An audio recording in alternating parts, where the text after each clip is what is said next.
When designing the 3 learning experiences in dance, I kept returning to one question: how can dance help children feel, understand, and connect with country?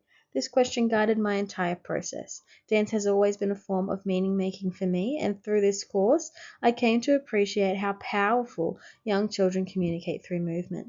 Dance becomes a sensory, emotional, imaginative, and rational language. Wright describes this as the supraverbal nature of art, while Green explains somatic knowledge as the body's capacity to think and interpret the world. These ideas help me recognize that powerful embodied movement can act as a bridge between children, their emotions, and the landscapes around them. This understanding became the foundation of my planning and shaped each learning experience with clarity and purpose.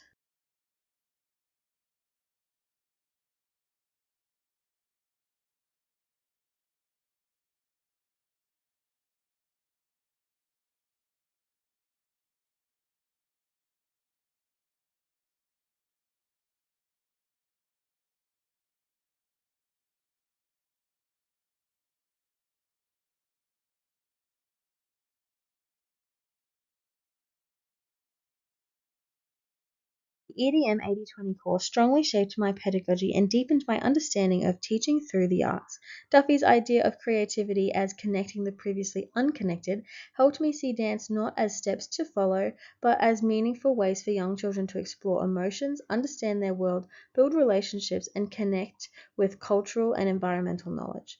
The course emphasizes authentic art experiences where children engage in open-ended, imaginative exploration rather than predetermined actions. I also gained a strong appreciation of the environment as a third teacher in the Regario Emilia tradition, shaping how children move, imagine, and participate. Play emerged as central, showing how children expresses ideas and construct meaning through experimentation. These influences led me to position dance as a space for inquiry, story, and connection rather than performance.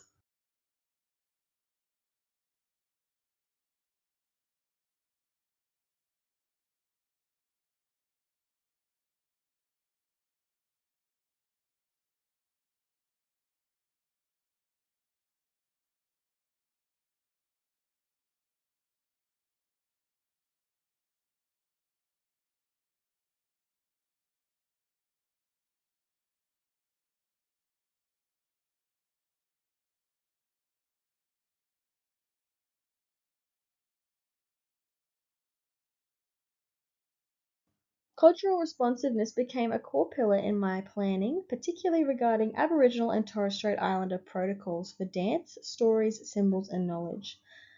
The course reinforced that responsible art pedagogy requires educators to understand cultural boundaries, especially what is not appropriate to teach.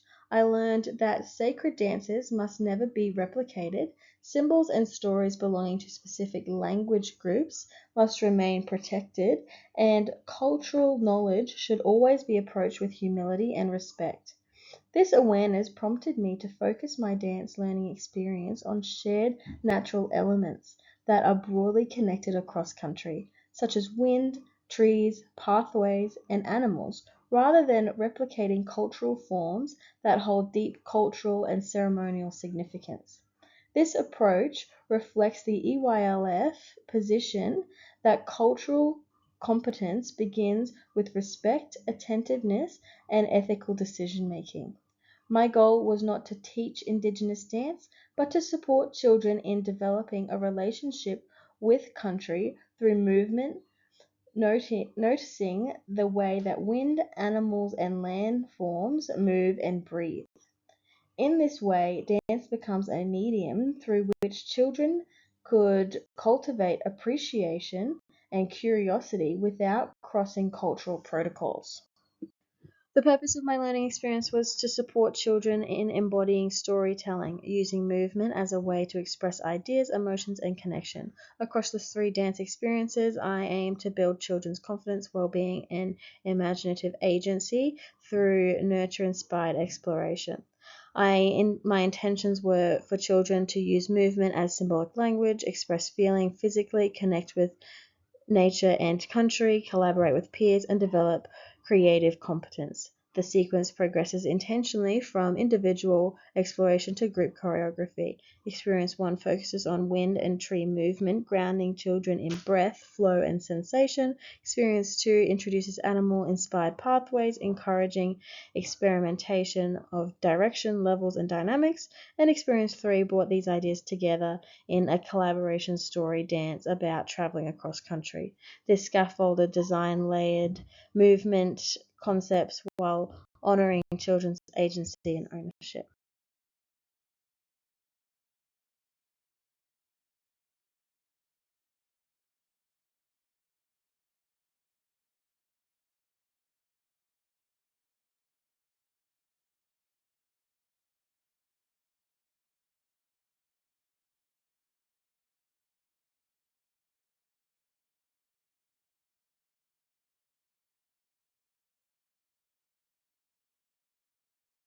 Module 4 emphasized that environment shaped creativity by communicating what is possible, permissible, and encourageable. I designed learning spaces that were open, calm, authentically inviting, and responsive to children's sensory needs. Natural light, soft flooring, and uncluttered spaces support safe and fluid movement. I incorporated gentle props such as scarves, leaves, textured natural material, and soft soundscapes to stimulate imagination without overwhelming children.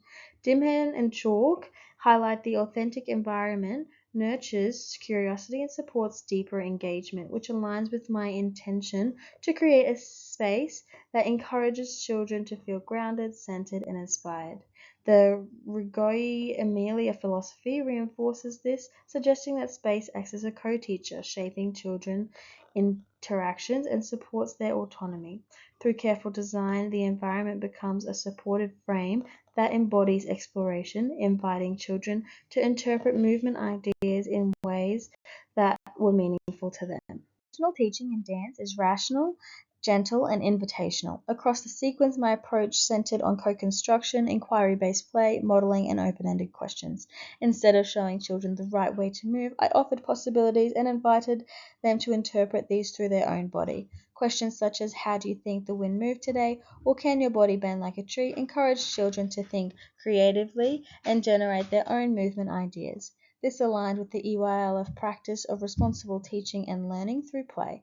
In the animal pathway experience, questions like what path did the animal take, or does it move quick or slow, supported curiosity and observation. By offering gentle structure while allowing children the freedom to explore, intentional teaching helps foster autonomy, problem solving, and confidence. Ensuring inclusion and accessibility was central to my design process. The learning experience aligns with the Disability Discrimination Act 1992, the Disability Standards of Education 2005, and the EYLF Principle of Equity and High Expectation. Children with mobility differences can participate through seated or supported movements focusing on upper body gestures or expressive energy. Visual prompt cards, modeling, and simple image sequences support children with communication delays or multilingual backgrounds. Sensory props such as scarves, natural materials provide grounding for children that benefited from tactile input. Group dance components were children led so every child could engage in ways that felt comfortable and meaningful. This reflects the EYLF view that all children are capable and competent learners and ensure that every child can contribute creatively and confidently. Social emotional safety were vital considerations. Dance can be a vulnerable, physically expressive space, so I intentionally framed all experiences as playful exploration rather than performances. To maintain a socially safe space, I emphasized collaboration, turn-taking, peer support, and shared decision-making. I ensured that children understood that there was no right or wrong movement, only expressive possibility. This reduced the performance anxiety and encouraged risk-taking. I also modeled emotional expression through movement, demonstrating the body can communicate joy, calmness, excitement, and curiosity. This helped foster a classroom culture where children felt confident to experiment and express themselves freely.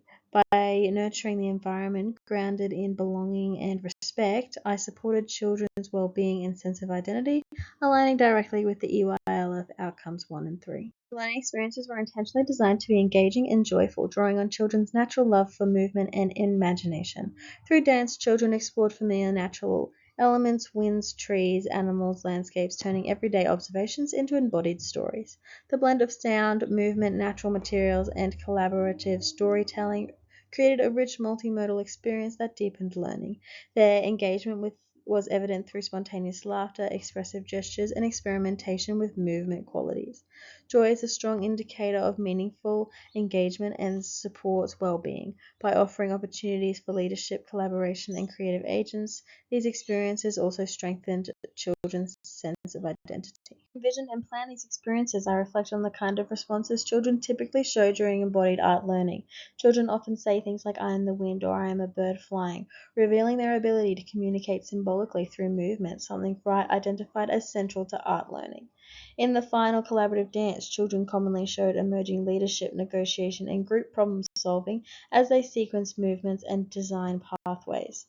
These imagined responses helped me refine the experience to ensure they were responsive, inclusive, and developmentally appropriate, highlighting that movement-based meaning making is both deeply personal and social. Finding these dance learning experiences has reshaped my understanding of art education in early years. I have learned that dance is a powerful form of meaning making, enabling children to express identity, emotion, and connection through their bodies. I also realized that culturally responsive practice requires humility, ethical choice, and respect for cultural boundaries. These processes deepen my belief that children are capable co-constructors who bring imagination and curiosity to every movement. Most importantly, play and creativity are essential, not optional, in supporting learning, well-being, and connection to country. These experiences aim to nurture confident, expressive, cultural aware learning with empathy and agency.